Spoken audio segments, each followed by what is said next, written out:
Good afternoon, everyone.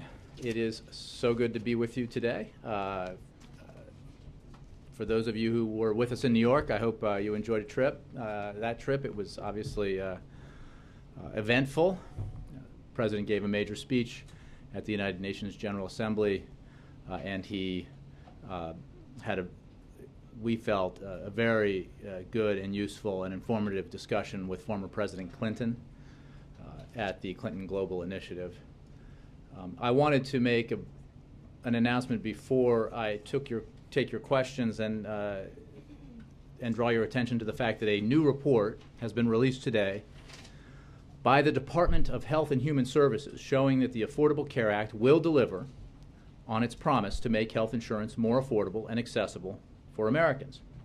In state after state, competition and transparency are driving a new set of affordable options for consumers in the new marketplaces, just as the law was designed to do. Premiums nationwide will also be around 16% lower than originally expected, with about 95% of eligible uninsured Americans living in states with lower than expected premiums, and that's before taking into account financial assistance. On average, consumers will have a choice of 53 health plans, and about 1 in 4 of these insurance companies are newly offering plans in the individual market, which is a sign of healthy competition. To give you a sense of what this really means for families who will be shopping for health insurance in the marketplaces, I have these examples. A family of 4 in North Carolina with an income of $50,000 could pay $74 per month for the lowest cost bronze plan after tax credits.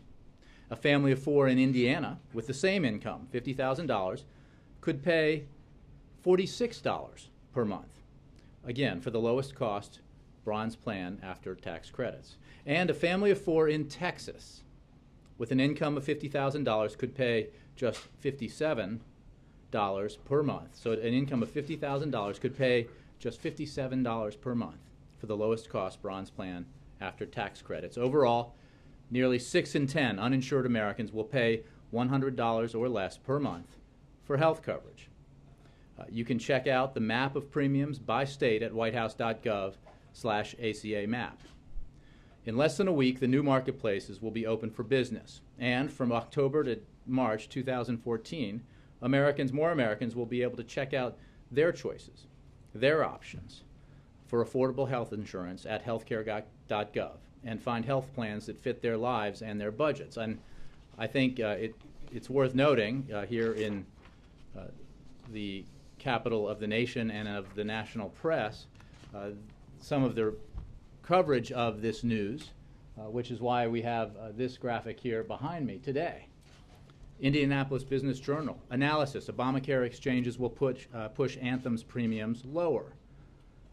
Pittsburgh Post-Gazette, exchanges to provide dozens of health care options for Pittsburghers.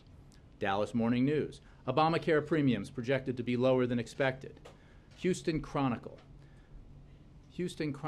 Texans to have array of insurance options. Appleton Post-Crescent, exchange rates decline with expanded choices. Miami Herald, U.S., Obamacare costs below forecast. The Detroit News, Michigan Health Exchange has plenty of choices. Palm Beach Post, local Obamacare rates beat forecast. As I mentioned at the top, President Clinton, President Obama had an excellent discussion yesterday, which I hope all of you were able to catch, about the Affordable Care Act, about health care in general, both in the nation and around the world. And it is worth noting, as we've learned this news about premiums across the country and how they're coming in lower than expected, that very soon Americans who did not have the option of affordable health insurance will have it available to them. What is important to remember about the families that I just talked about, the families of 4 earning $50,000 and who will now have access to health care for their families for low premiums, did not have access at all before. They could not afford it. And that is the design and the promise of the Affordable Care Act. And it's taking shape before our eyes. Julie. Thank you. President Rouhani was still speaking at the UN last night when the White House did their background briefing, so we didn't get a real reaction to his speech. And I'm wondering if the president saw anything in Rouhani's address that signaled that there may be some actual substance behind some of the friendly overtures in terms of concessions on the nuclear impasse. What we heard from President Rouhani, I think, reflects what we've been hearing, and that is an interest in making progress towards resolving this very serious problem that Iran has over its nuclear weapons program. And that is why, as we've been saying for a while now, including in New York at the United Nations, we are very interested in testing the assertions about that interest on behalf of the Iranians in resolving this conflict diplomatically. Ever since he took office, the president has said he is willing to engage directly with the Iranians in an effort to resolve this issue. And it is that willingness that has helped make clear that the onus is on Iran to demonstrate that it is serious about complying with its international obligations. That willingness that then candidate Obama expressed and new President Obama repeated is what helped forge the consensus internationally that led to the most comprehensive sanctions regime that has ever been implemented. That in turn, as I think President Rouhani made clear, and others have made clear, has had a dramatic impact on the Iranian economy, and that is why Iran is interested in our view, having discussions about resolving this conflict. And that is encouraging. But actions are what matter.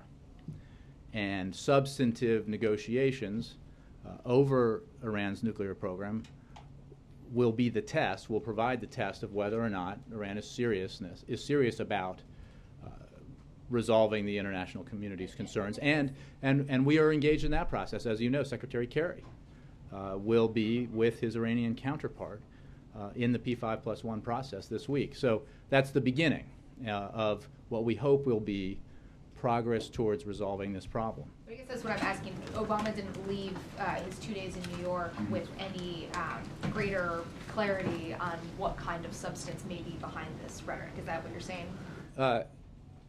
I would say that we have been and continue to this week explore the level of seriousness, and we are doing that through all the avenues available to us.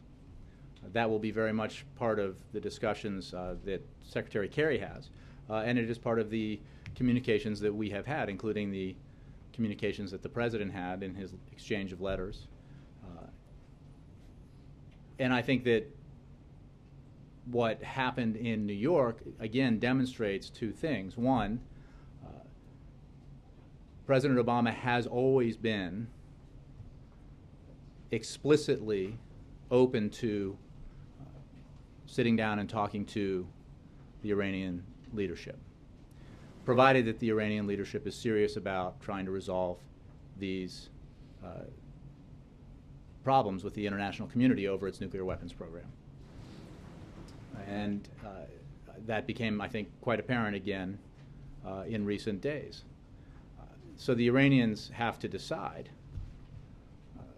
most importantly through substantive negotiations, whether or not they want to truly resolve this. And through resolution of it, through a verifiable, confirmable agreement to give up its nuclear weapons ambitions, Iran can then rejoin the international community, end its isolation, enjoy relief from the sanctions regime.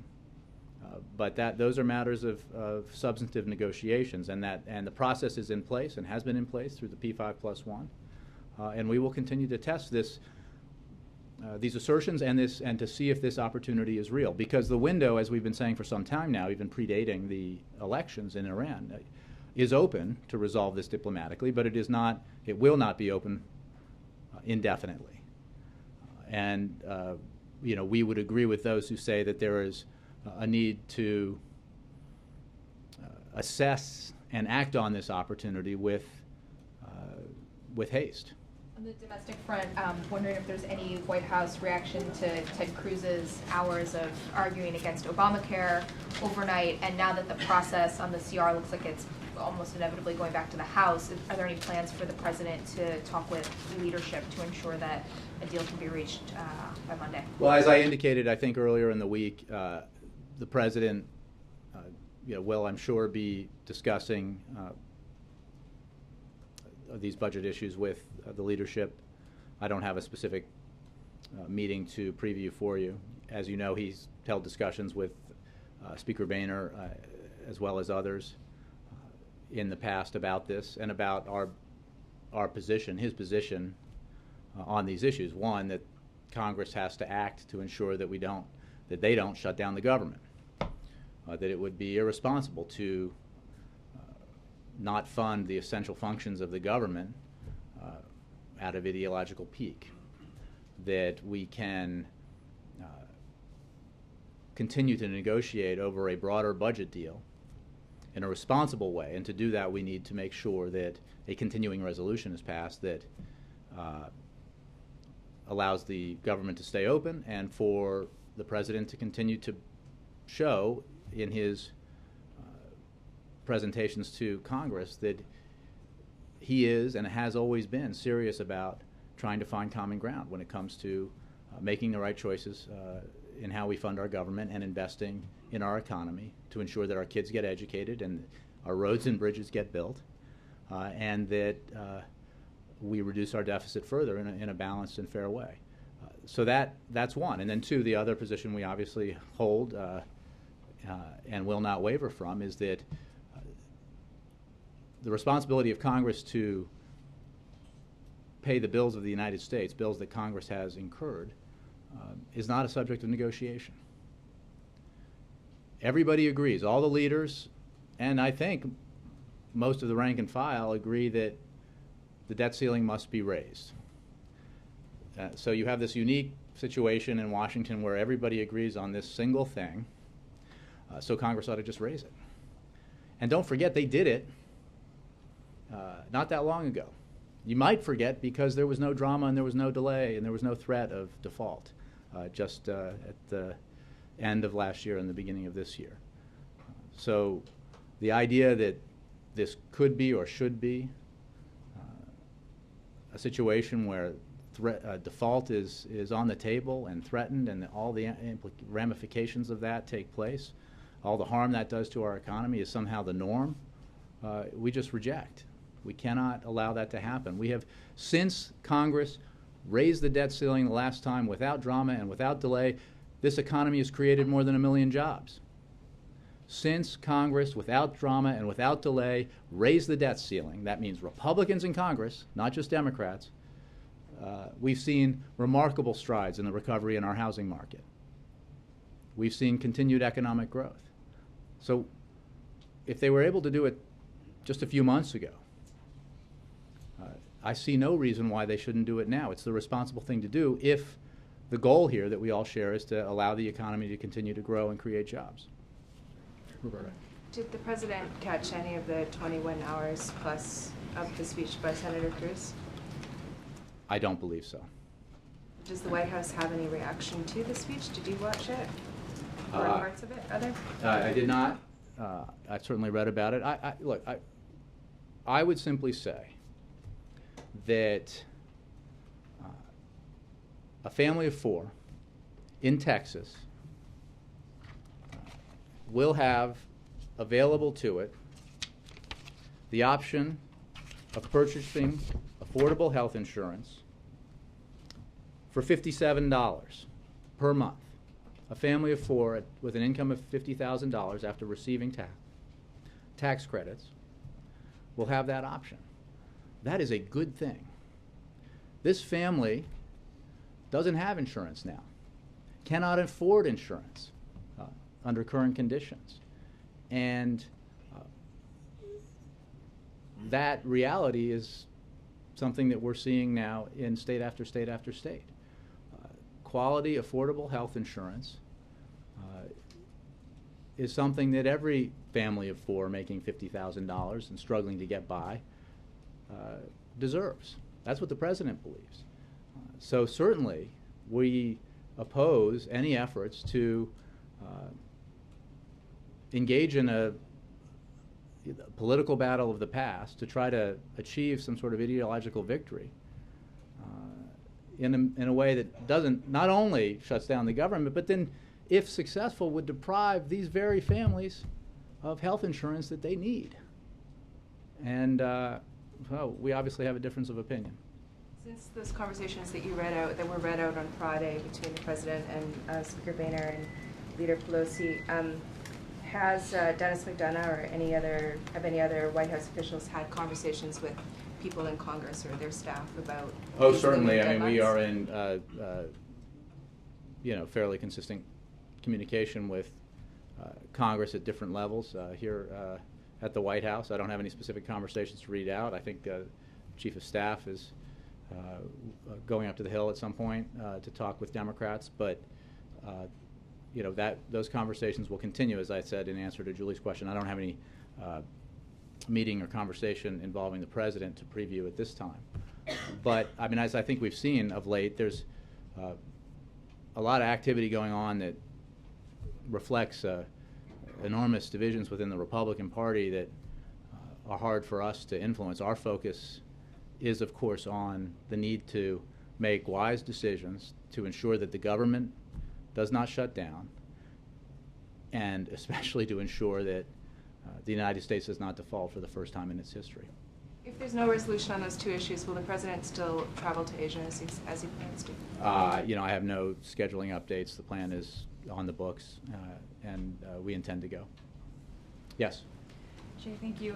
I mean, it's one thing not to engage Speaker Boehner when it comes to the possibility of a government shutdown, but when you're looking at reaching the debt ceiling, aren't you sort of forced to negotiate? Aren't you forced to engage? Here's the thing. I'd say a couple things about that.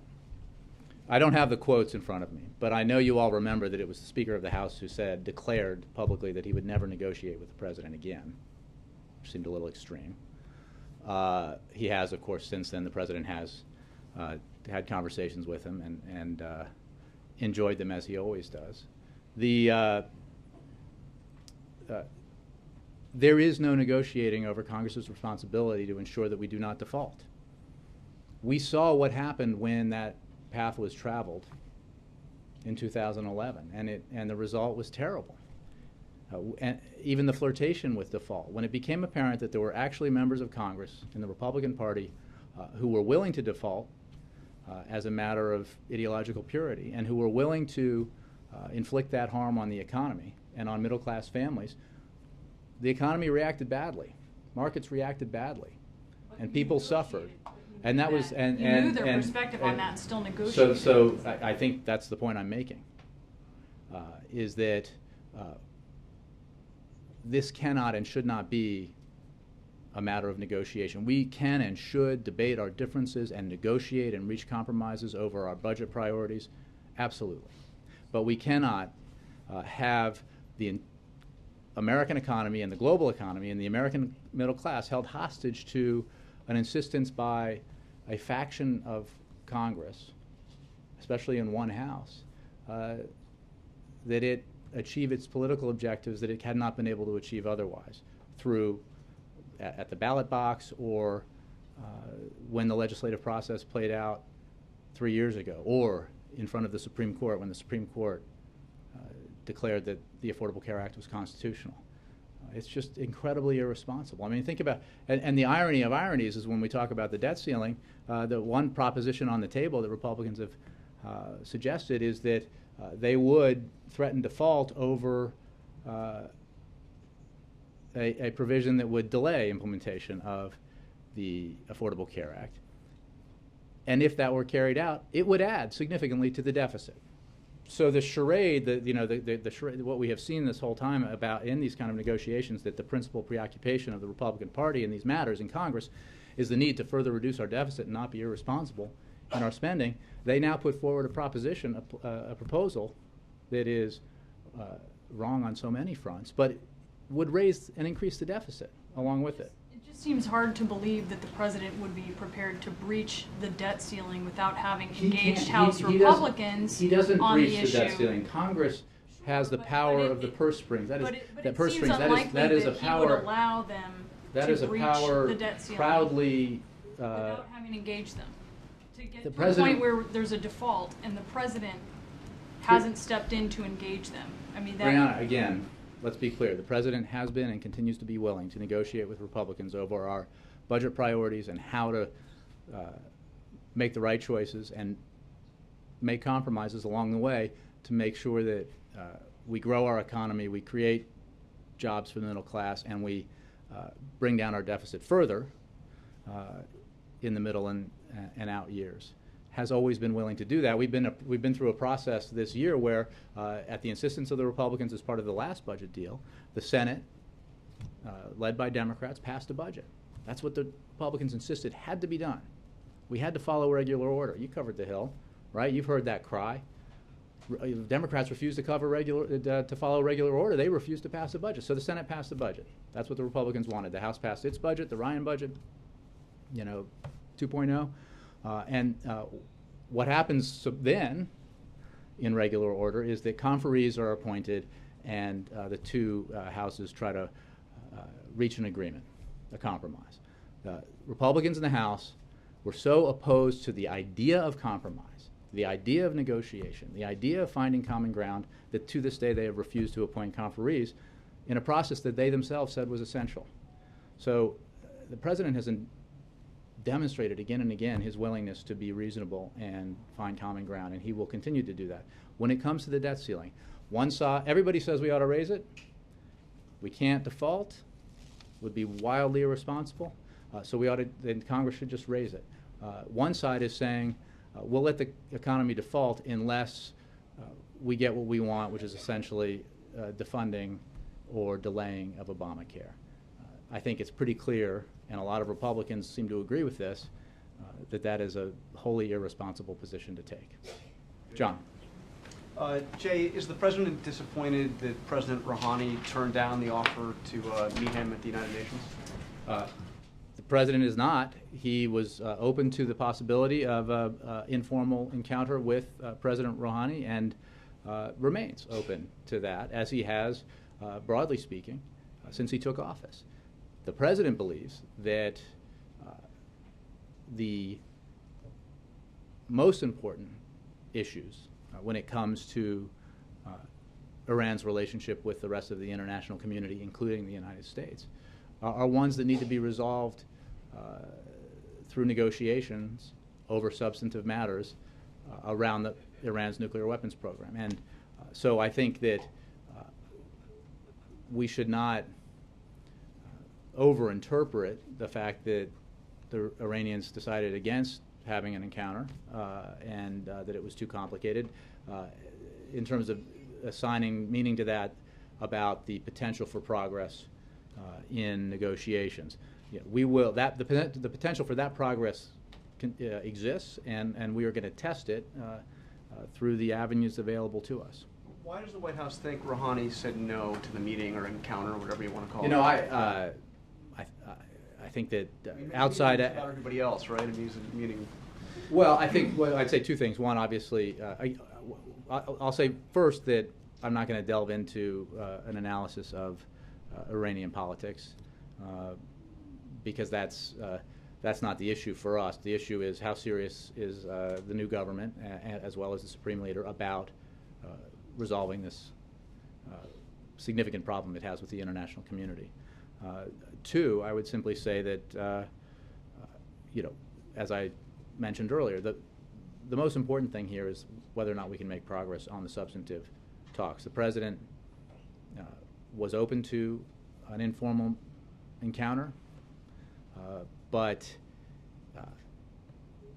even if something like that had happened, that is less significant than whether or not the Iranians demonstrate a seriousness of purpose when it comes to making progress in negotiations that have been available to them now for many years. And their failure to be serious about it for so many years has led to the most comprehensive and punishing sanctions regime in history. And it is because that unity in the international community exists, which in turn exists because of the president's leadership on this issue, that Iran is now suggesting it's willing to resolve the problem. So you said you want to have real actions, not just words. Mm-hmm. What specifically are those actions that you're looking for now? Well, I would refer you to the State Department about how this will unfold or would unfold if we make progress. But it is our policy that Iran cannot be allowed to develop a nuclear weapon. And it is the international community's position, embodied in the various resolutions of the United Nations Security Council and elsewhere, that Iran needs to give up its nuclear weapons program in a way that is verifiable. And that's our position. And obviously there are steps along the way, and that's for Secretary Kerry and others to work out. As you well know, Iran says it has no nuclear weapons program. The President of Iran also said that, as other Iranian presidents have said, that enrichment of uranium is a fundamental right for the nation of Iran. Does the White House disagree with that? I think you heard the president say in his speech that access to nuclear energy is certainly something that is fair for Iran to have. The specifics of the negotiation are things that are going to be worked out through the P5+1 process. But the White House has not drawn a line on the issue of enrichment. I would just point you to what the president said and what we have said in the past on the matter. And then one last question on this. It's clear that the Iranians are looking for relief from sanctions. Mm-hmm. That they want those sanctions, they want relief quickly. How quickly, realistically, could you see some lifting of U.S. sanctions? I mean, what? I think that depends entirely on the Iranians.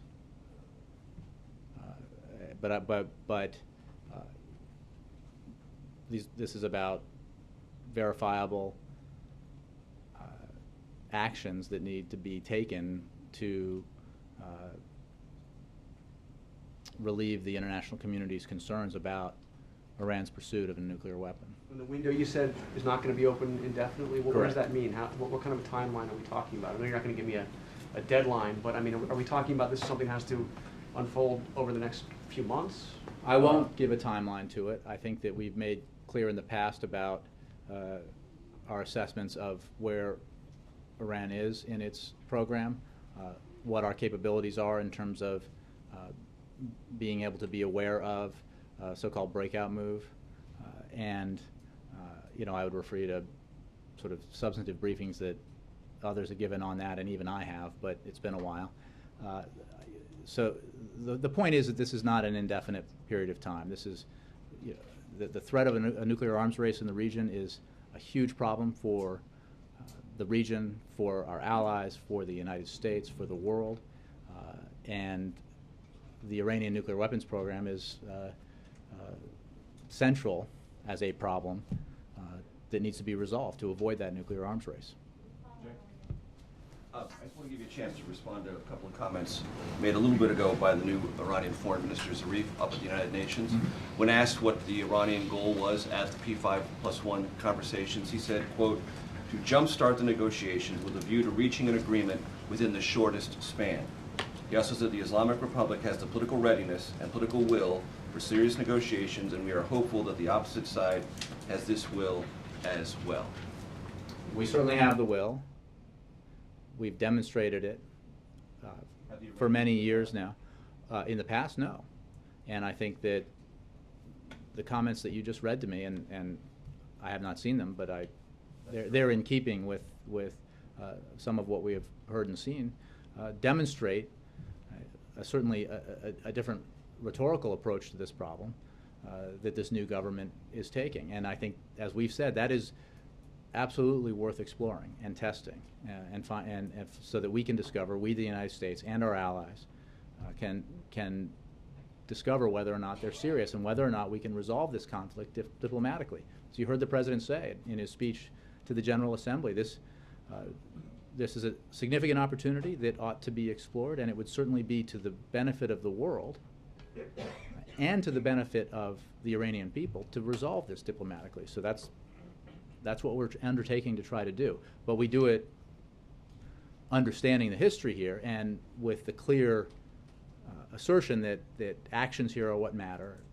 and you know, a process that allows for verifiable the verifiable decision by Iran to forsake its nuclear weapons program is essential. So, using the foreign minister's words of reaching an agreement within the shortest span, that entirely depends on how many concessions the Iranians are prepared to make. Look, this is a negotiation, and it's a negotiation that involves other nations, part of the P5+1, the P5 plus Germany, and you know, I will leave it to the negotiators, including Secretary Kerry and then others who will be working on this, to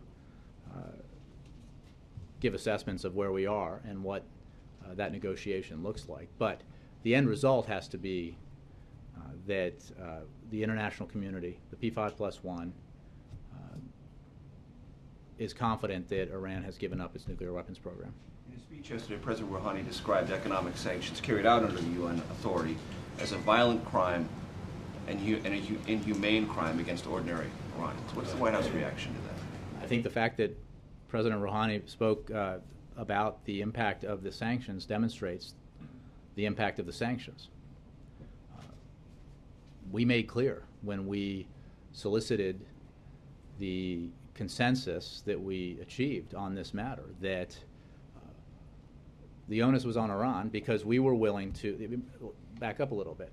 Prior to President Obama taking office, the international community was divided, and some people believe that our intransigence, the United States' intransigence on this issue, our refusal to engage with the Iranians on this issue, was part of the problem. And whether you believe that to be true or not, there was that view that divided the international community. President Obama, taking a position as a candidate that was somewhat controversial and then reasserting it as president, including in his inaugural address, took a different approach. And that different approach, his willingness to engage with the Iranians, made clear that the problem was the Iranians. And it allowed us to build the most comprehensive sanctions regime in history with considerable international consensus, a consensus that did not exist before. So that when the Iranian president speaks about the impact of the sanctions, I think it reflects something we've been saying, which is that these sanctions are real. They represent the will of the international community and the seriousness that the international community takes the problem posed by an Iran potentially possessing nuclear weapons. Alongside some of the language you've noted is more conciliatory than in the past, is this a worrisome assertion from the Iranians that UN sanctions are in fact a crime and are punishing ordinary Iranians, and that itself could be a problem? I don't see that as, I think that we would acknowledge that the sanctions have had an impact on the Iranian economy. And the sanctions are a direct result of Iran's refusal heretofore to resolve the international community's very serious concerns about their pursuit of a nuclear weapon. All of this, I don't mean to make it sound easy, but this can all be resolved if Iran takes a different approach. The United States and its other partners on the P5+1 are willing to engage, as they have always been, and we will see whether or not the kind of progress that apparently the foreign minister just suggested was possible is in fact possible. Follow up on Brianna. One last thing. You have a very careful construction about the president not negotiating on the debt ceiling. The president will not negotiate over Congress's responsibility to pay its bills. Mm-hmm. Does that also not leave open the possibility that if Congress says, Mr. President, we are going to raise the debt ceiling, we'd like to discuss with you methods of achieving that, meaning not if, but how? Does that open a window for negotiations? No, not in the sense that I'm not attempting to be nuanced at all on this. We will not negotiate over Congress's responsibility to raise the debt ceiling. Congress must raise the debt ceiling, but we'd like to include some other things in it. We'd like to talk to you about that. Can we have a conversation along those lines? No, because that's what they've been saying all along. And saying that we want to achieve a political agenda item And if you don't give it to us, we'll tank the American economy and make the American people suffer. The president's not going to accept that proposition. He's just not. We will not negotiate over Congress's responsibility to pay the bills that Congress racked up. I mean, the irony of this discussion, and it's nobody's fault, nobody in this room, that it is widely misunderstood that raising the debt ceiling does not add a dime to the deficit, does not represent a single nickel in spending. Raising the debt ceiling is just authorizing Congress to write the checks for bills that it's already racked up, that have already added to the deficit, or not if there are programs that have been paid for, like the Affordable Care Act, for example. But this is about just being responsible stewards of the American economy. You frequently from the podium assert the history of the many times the debt ceiling has been raised, but you also must concede in that history there are complex interactions with Congress and chief executives where other things have been added into the mix as a part of the process. So are you trying to rewrite not just No, that history or we assert this, some new history? We discussed this the other day, and what is an incontrovertible fact is that roughly 40 times since President Reagan took office, the debt ceiling has been raised. And only once was default ever in the air, and that was in 2011. Right. So This goes to the heart of my well, question. hold on, If you but- take default off the table and say, we're going to raise it, but we have other items worth talking about in which you can put some things and we can put some things and it can be a negotiation, that's not possible. That's because if the alternative is we're not going to raise it, that's what they're saying, then the answer has to be no. If the Congress, if Republican leaders in the Congress or rank and file members in Congress want to pursue,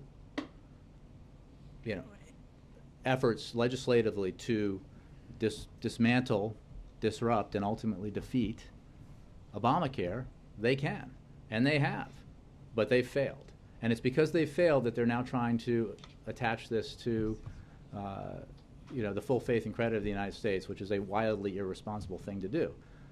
We can talk about how we fund our priorities and how we responsibly reduce the deficit, and we will. But Congress cannot, for the sake of the American people, put the threat of default on the table. Ed. How are you? I'm great. Good. First on Kenya.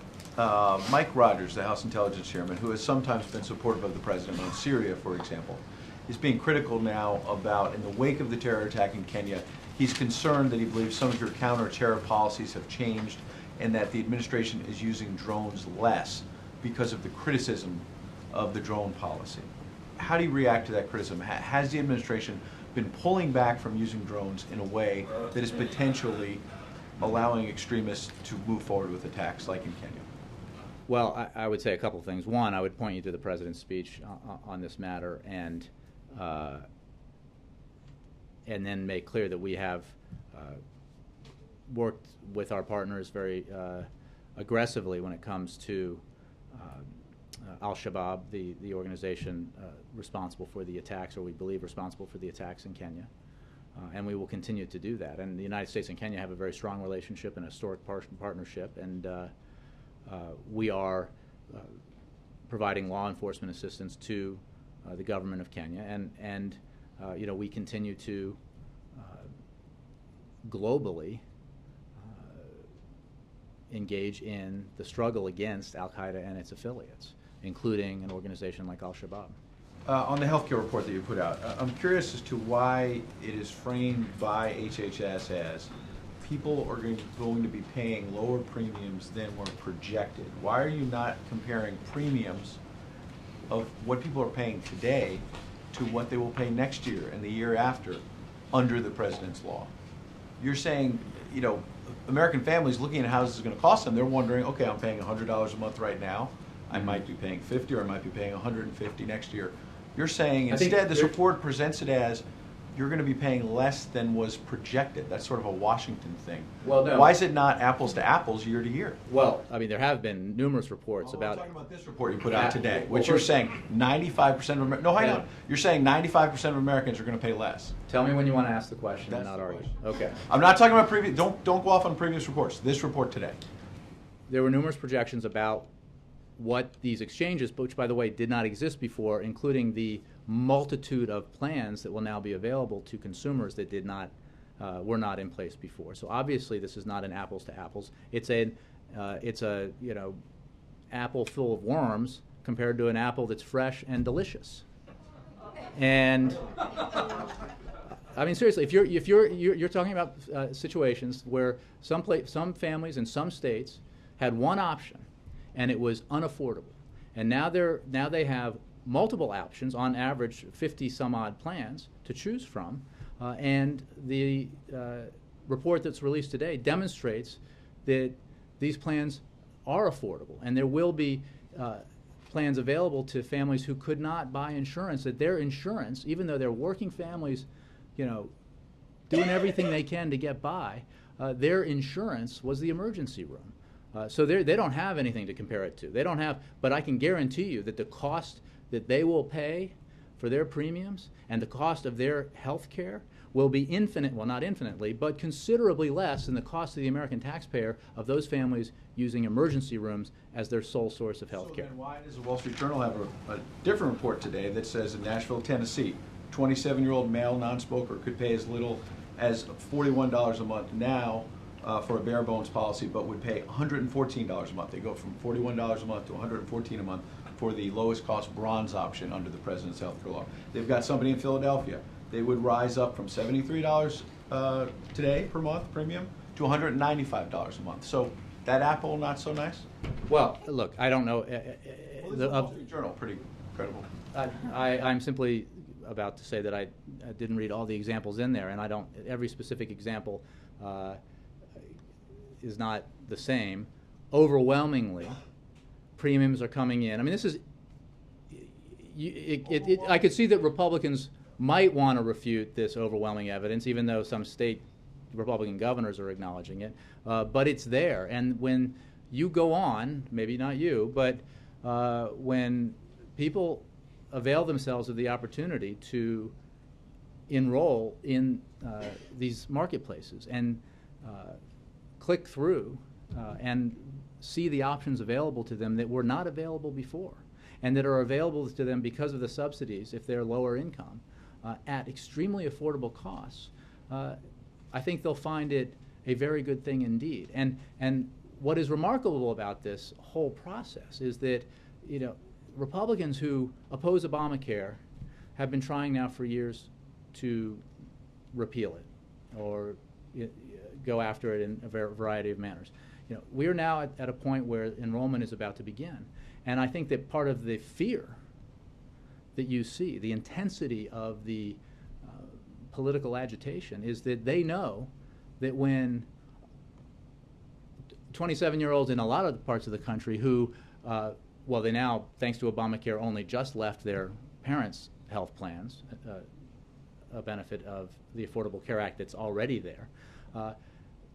A lot of those 27-year-olds would have gone out on the individual insurance market and said, there is no way I can afford what's out there. The choices are too few and it's too expensive. And I know maybe you can cite an example of one place where that may not have been true, but it is overwhelmingly the case. It is an established fact that the individual insurance market has been unaffordable in many ways. From the Wall Street Journal out, let's take the attacks from the Republicans out.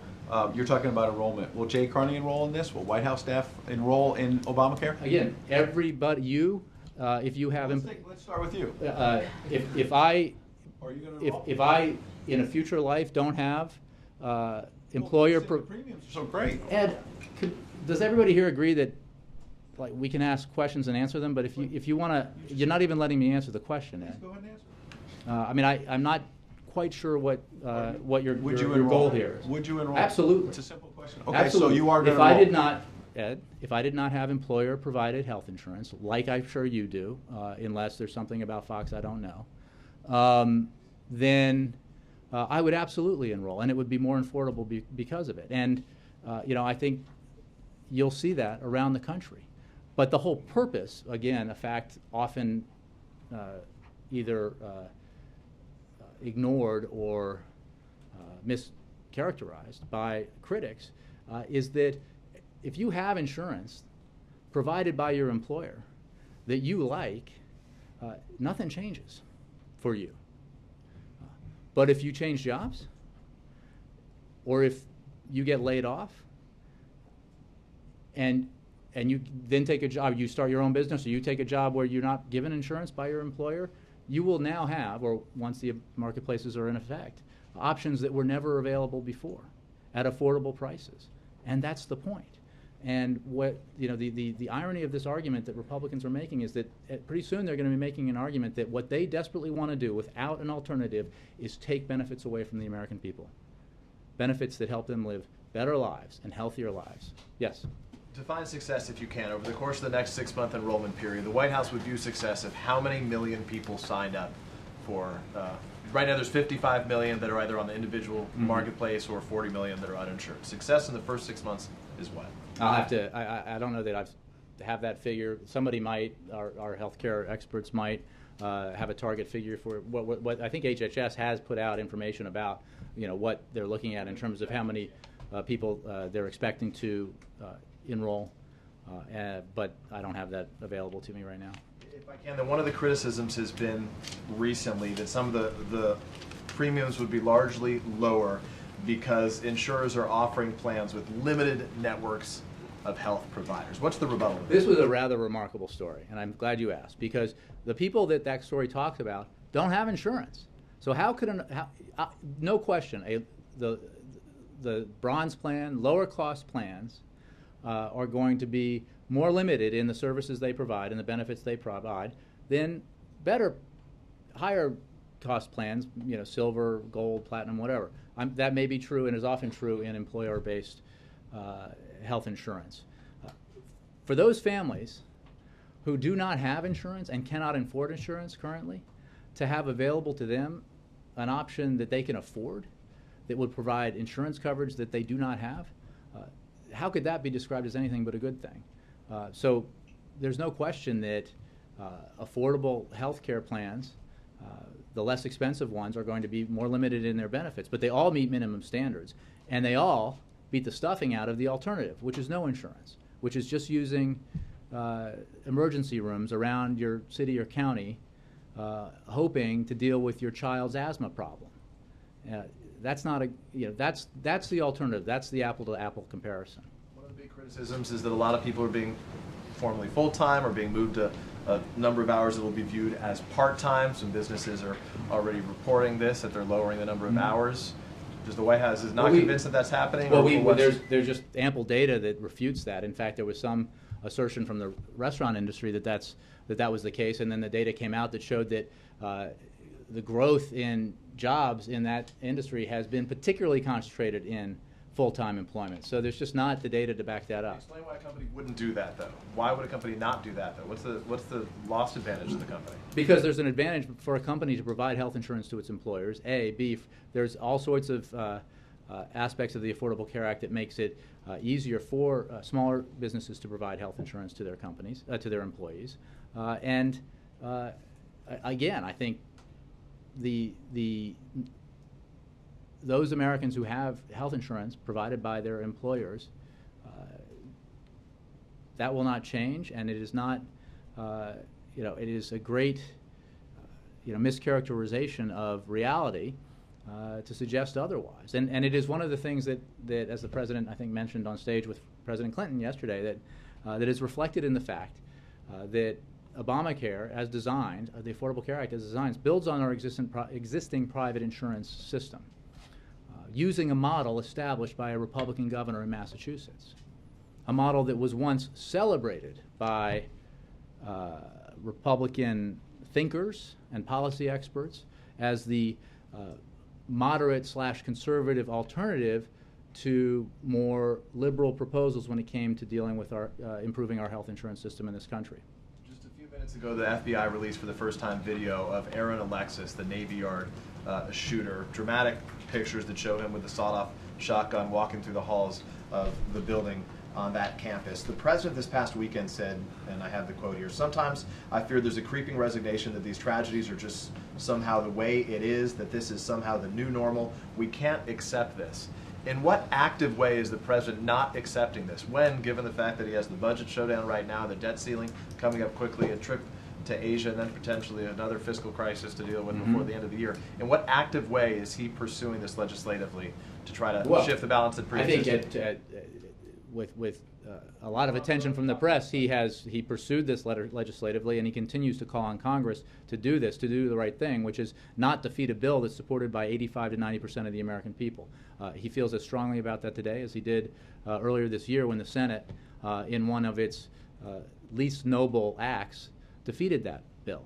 So, meanwhile, the president will continue to insist that his administration act on the executive actions that were part of his plan to reduce gun violence, and he will continue to look for other means that we can act to, in a common sense way, reduce gun violence in America. I think the president's depth of feeling about this issue was reflected in his remarks on Sunday. And I think that I haven't seen the video that you're talking about, but if it is as you described it, every American should look at that and agree with those who say, including the chief medical officer at that hospital, that this should not be acceptable to us. We should not be numb to that reality, and we should be doing something about it. So no one disputes the depth of feeling, but the depth of action. Tomorrow he's going to go up to Maryland, where he's going to make statements, basically, I trust, among other things, criticizing the politicking that could lead to a potential shutdown. Will he then more actively pursue this, as opposed to just the depth of feeling, but the depth of action aside from the executive I don't order have he's anything to done? preview for you. I think our record on pursuing common sense measures to reduce gun violence this year is robust, to say the least, and the president will continue to push that agenda, as I think he made clear. Mark. Jay, what is the president doing about big labor that has problems with Obamacare? Senator Cruz read at length from a letter by James Hoffa of the Teamsters, saying that he's tried to get through to the White House but is up against a stone wall in placing complaints about the healthcare system. Well, I think the fact is, I think this gets into sort of technical terms, when you talk about the Taft-Hartley plans, there's nothing in the Affordable Care Act that changes in any way the way that those plans operate. And obviously, this is something that we have looked at and been in discussions with a variety of stakeholders about. But I mean, that's the bottom line fact. Are you reaching out to labor in any way? I think we have discussions with the labor community frequently, and but on that issue, I think what I said is clear. That does not affect those plans at all.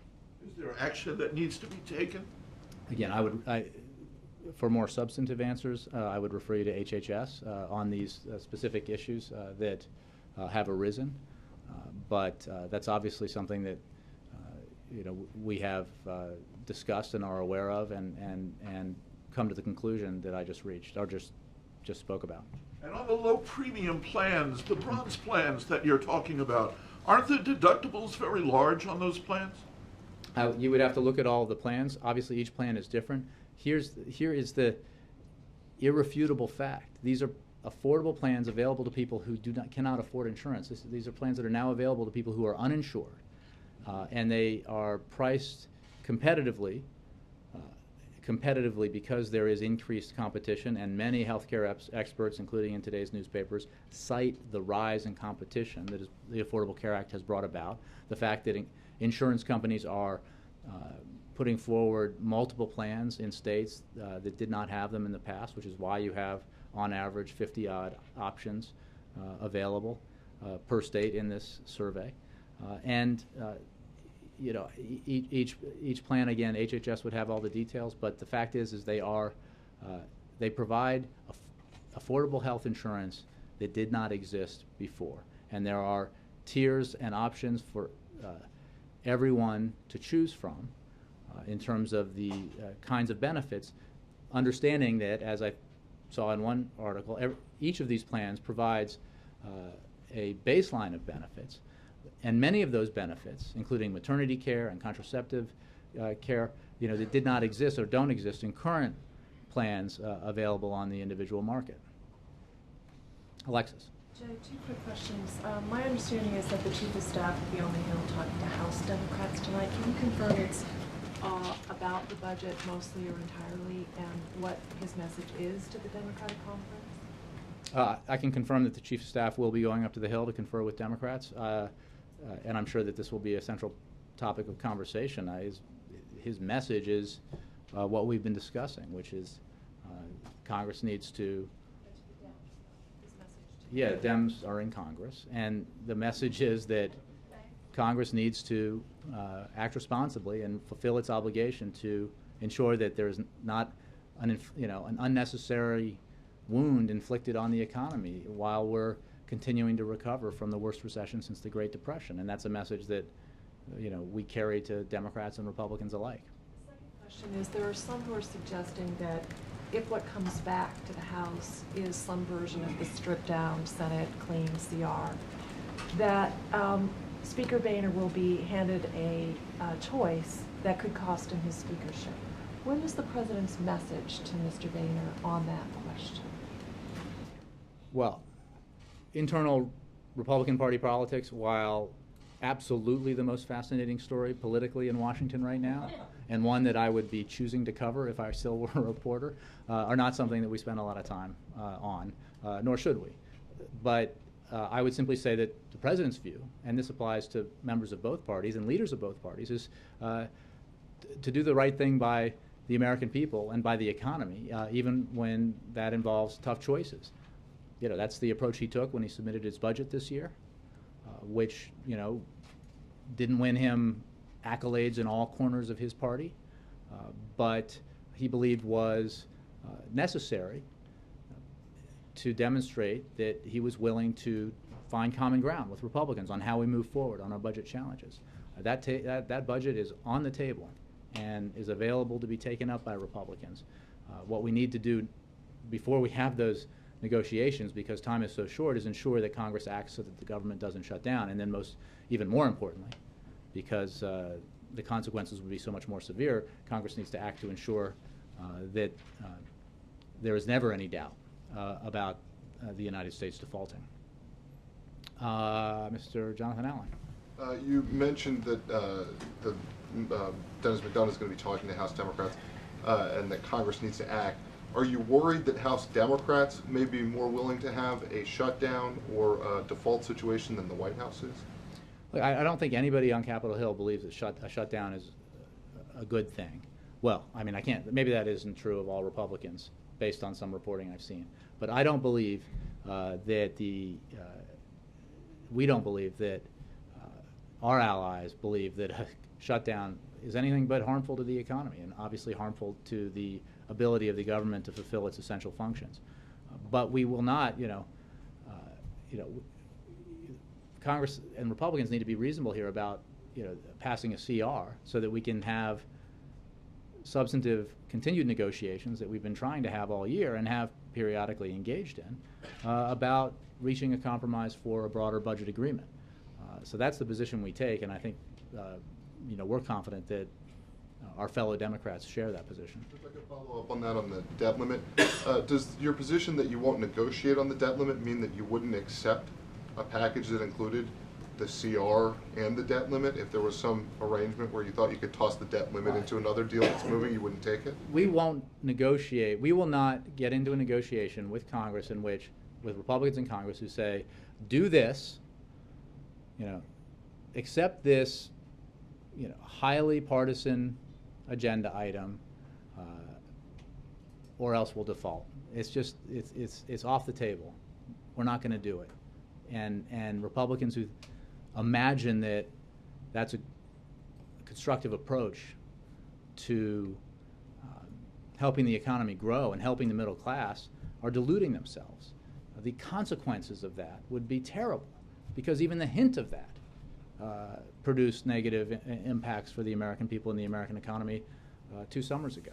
But you wouldn't tack the debt ceiling as a rider onto a package that was already moving? Look, as I've said in the past, when Speaker Boehner and others, including some of your colleagues in the front row, suggest that that is the same as holding out, we will not fund, we will default on the United States obligations for the first time in its history unless you repeal or defund or delay Obamacare.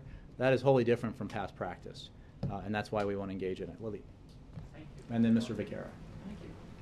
How is the President preparing for his meeting with Prime Minister Singh Friday at the White House? He very much looks forward to the meeting. Has obviously met with the Prime Minister on numerous occasions in the past, and looks forward to having a discussion about all of the issues and shared objectives that the United States and India have. We'll have I think a broader preview of the meeting later in the week, and certainly more information in the aftermath of the meeting. In Pakistan's earthquake, more than 300 people have died in the earthquake in Balochistan. Has U.S. offered any kind of assistance to Well, first of all, our thoughts and prayers go out to the people of Pakistan, and we always stand ready to assist in any way we can in a terrible situation like that, a natural disaster, and it's certainly the case that Pakistan has suffered more than its fair share of natural disasters. For more specific information in terms of any requests or what kind of communications we're having with Pakistan over their response, I would refer you to the State Department. Yeah, Mike. The President and you obviously made a number of Sherman-esque statements refusing to negotiate around the debt ceiling. Does the same go for the CR?